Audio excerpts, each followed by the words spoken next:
Hey guys, welcome back to my channel Yusuf's Update. Yusuf's Update নতুন এটা video লৈ আপোনালোকক পোনপ্ৰথমে আকৌ এবাৰ স্বাগতম জনাইছোঁ। চাওক আজি মই আপোনালোকৰ মাজত উপস্থিত হৈছোঁ নতুন এটা ইনফৰ্মেটিভ আপডেটছ লৈ। চাওক য'ত আজি আপোনালোকৰ আগত দেখুৱাম নেশ্যনেল হেল্থ মিছনৰ আণ্ডাৰত NHMৰ আণ্ডাৰত চাওক কি পোষ্ট নতুনকৈ ভেকেন্সি ওলাইছে তাত কোনে কোনে এপ্লাই কৰিব পাৰিব, এজ লিমিট কিমান থাকিব, এডুকেশ্যনেল কোৱালিফিকেশ্যন কি থাকিব, সিলেকশ্যন প্ৰচিডিউৰ কেনেকুৱা ধৰণৰ হ'ব। চ' এই বিষয়ত আজি এই সম্পূৰ্ণ ভিডিঅ'টোত আলোচনা কৰিম। চ' ভিডিঅ'টো সম্পূৰ্ণকৈ চাই থাকিব।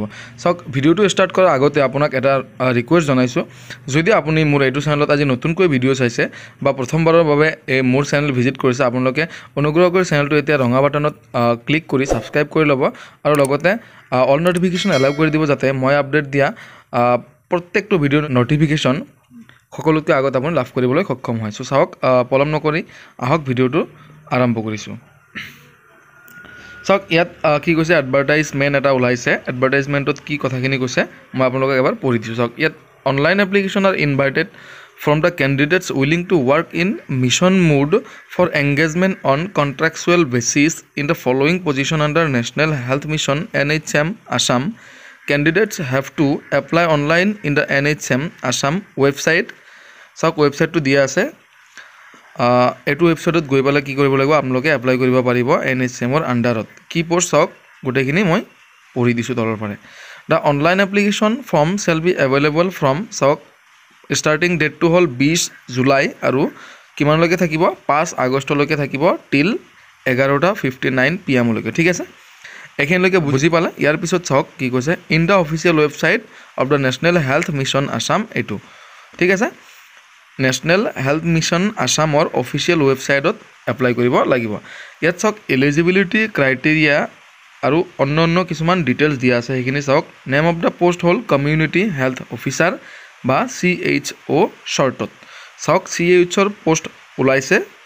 এডুকেশ্যনেল ক্ৰাইটেৰিয়াটো চাওক ইয়াত দিয়া আছে, কেণ্ডিডেট কি হ'ব লাগিব, the candidate must have passed BSc nursing, ঠিক আছে, বা কি হ'ব লাগিব, post basic BSc nursing with integrated certificate course in community health, BSc community health, registered by director of medical education Assam আৰ eligible to apply for the post. চাওক eligibility ক্ৰাইটেৰিয়াখিনি এনেকুৱা ধৰণৰ।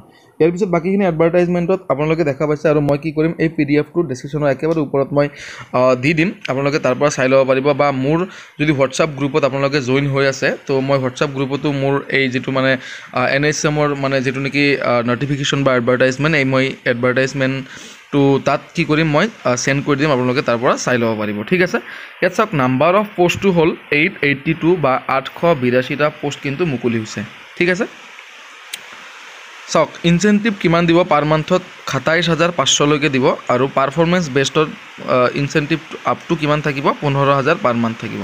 ঠিক আছে, ইয়াৰ পিছত চাওক ৰিজাৰ্ভেশ্যন কেনেকুৱা ধৰণৰ আছে। চাওক ৰিজাৰ্ভেশ্যন ফৰ শ্বিডিউল কাষ্টৰ SCৰ আছে, STৰ আছে, STP STH OBCৰ আছে আৰু T ট্ৰাইবছৰ কাৰণে আছে।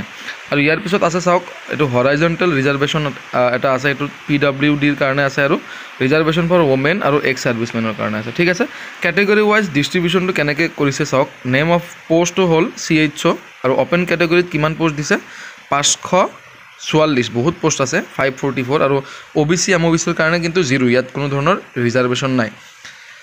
আৰু STৰ কাৰণে আছে 36টা পোষ্ট, আৰু STHৰ কাৰণে আছে 103 পোষ্ট, আৰু SCৰ কাৰণে আছে 90 পোষ্ট, T ট্ৰাইবছৰ কাৰণে আছে 109 পোষ্ট। আৰু চাওক বাকী হৰাইজণ্টেল ৰিজাৰ্ভেশ্যনটো চাওক এজ পাৰ গভমেণ্ট নৰ্মছত হ'ব, PWD ওমেন আৰু এক্স ছাৰ্ভিচমেনৰ যিখিনি পোষ্ট থাকিব সেইখিনি এজ পাৰ গভমেণ্ট নৰ্মছত থাকিব। ঠিক আছে, ইয়াৰ পিছত চাওক এজ লিমিটটো কেনেকুৱা আছে। এজ লিমিটটো হ'ল up to 40 years age on 1/1/2025, 2025ৰ 1 জানুৱাৰী 1 তাৰিখত, ডেটটো কিমান হ'ব লাগিব, এইটো ডেটত কিমান বয়স হ'ব লাগিব, 40 বছৰলৈকে এপ্লাই কৰিব পাৰিব, আপ টু 40। ঠিক আছে, relaxation in maximum age, SC আৰু ST কেণ্ডিডেটৰ বাবে 5 বছৰ ৰিলেক্সেশ্যন থাকিব, আৰু OBC MOBCৰ কাৰণে 3 বছৰ থাকিব, আৰু PWD কেণ্ডিডেটছৰ কাৰণে 10 বছৰলৈকে কিন্তু ৰিজাৰ্ভেশ্যন থাকিব। ঠিক আছে, চাওক ৰিজাৰ্ভেশ্যনটো এনেকুৱা হ'ব, জেনেৰেলৰ কাৰণে 18 পৰা 40,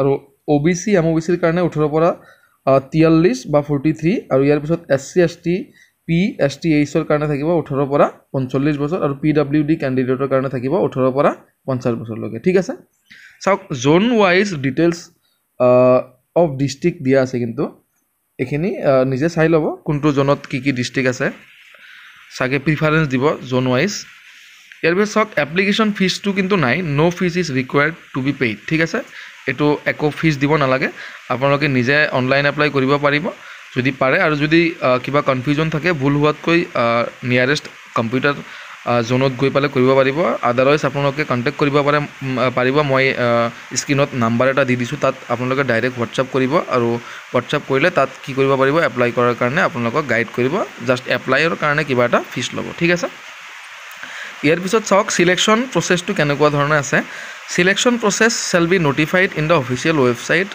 of the Directorate of National Health Mission Assam in due course of time along with the list of provisionally shortlisted candidates. The candidates are advised to visit the official website accordingly. No separate individual call letter for interview selection test will be sent. না এটো কৈছে কি shortlisted এটা merit list টাইপৰ এটা ওলাব হয়তো বা এটো মাৰ্কছৰ ওপৰত ডিপেন্ড কৰি পালে আৰু ইয়াৰ পিছত কি কৈছে মানে ইন্ডিভিজুয়ালি কাকো কল লেটাৰ সেন্ড কৰা নহব ঠিক আছে এখিনি কৈছে টার্মস এন্ড কন্ডিশন কিছু আছে এখিনি আপোনালোকে পঢ়ি ল'ব মই ইনস্ট্ৰাকশন খিনিও দিয়া আছে তলত আপোনালোকে চাই ল'ব এডভাৰটাইজমেন্টটো সো আজিৰ ভিডিওটোত এখিনি আছিল দিবলগীয়া ইনফৰমেশন যদি ভিডিওটো চাই আপোনালোকে ভাল পালে ভিডিওটোত এটা লাইক দিবলৈ নাপাহৰিব লগতে চেনেলটো যদি আজি নতুনকৈ ভিজিট কৰিছে অনুগ্ৰহ কৰি চেনেলটো এটাই সাবস্ক্ৰাইব কৰি কাষত থকা বেল আইকনটো দবাই দিব জয় অসম বাই বাই